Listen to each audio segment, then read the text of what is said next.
हमने ये वैक्सीन को 1 साल में हासिल कर लिया और जिस हिसाब से कोरोना ने तबाही मचा रखी थी, दुनिया के हर वैज्ञानिक और डॉक्टर्स ने इस वैक्सीन को बनाने में दिन रात एक कर दिया और नतीजा हमारे सामने है। इंडिया में कितने तरह के वैक्सीन है, ये दूसरा सवाल। हमारे सामने अभी अभी 2 वैक्सीन अवेलेबल है। एक का नाम है कोवैक्सीन और दूसरा है कोविशील्ड। अब ये जो कोवैक्सीन है, जो कि पूरी तरह से भारतीय है, इसको बनाया है भारत बायोटेक ने Indian council of medical research and national institute of virology के साथ मिलकर। और ये जो दूसरा कोविशील्ड है, इसको बनाया है ऑक्सफोर्ड यूनिवर्सिटी के और एस्ट्राजेनेका कंपनी के साथ मिलकर हमारे सीरम इंस्टीट्यूट ऑफ इंडिया की पार्टनरशिप से। अब सवाल है कि दोनों में से कौन सी वैक्सीन लगवाना चाहिए। तो जवाब है, आपके स्टेट में जो भी अवेलेबल हो सरकार की तरफ से, तो आपको वही लगवा लेना चाहिए। दोनों ही वैक्सीन में अभी रिसर्च जारी है और दोनों के ही सक्सेस रेट अच्छे हैं। अब सवाल यह है कि वैक्सीन आखिर कैसे लगाई जाएगी।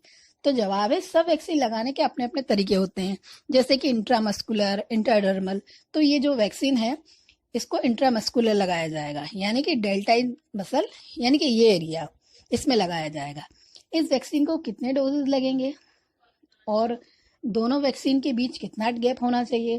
तो ये दोनों वैक्सीनों के 2 डोज लगेंगे 0.5 मिलीमीटर के, और दोनों के बीच 28 दिन का गैप होना चाहिए। कुछ लोगों का ये भी सवाल है कि वैक्सीन के दोनों डोजेज लगवाना जरूरी है क्या। तो ये वैक्सीन के दोनों डोजेज लगवाना बिल्कुल जरूरी है। जब आप पहला वैक्सीन लगाते हैं तो इम्यून सिस्टम एक्टिवेट होता है।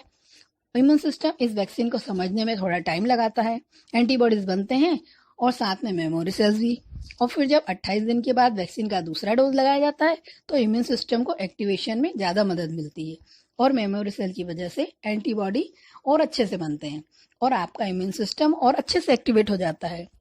इंडिया में 2 वैक्सीन अवेलेबल हैं, तो फिर किस पर भरोसा किया जाए। तो एक बार एक वैक्सीन और दूसरी बार दूसरी वैक्सीन लेंगे तो दोनों का क्या काम हो जाएगा। ऐसा कर सकते हैं क्या। तो ऐसा बिल्कुल भी नहीं करना चाहिए। दोनों वैक्सीन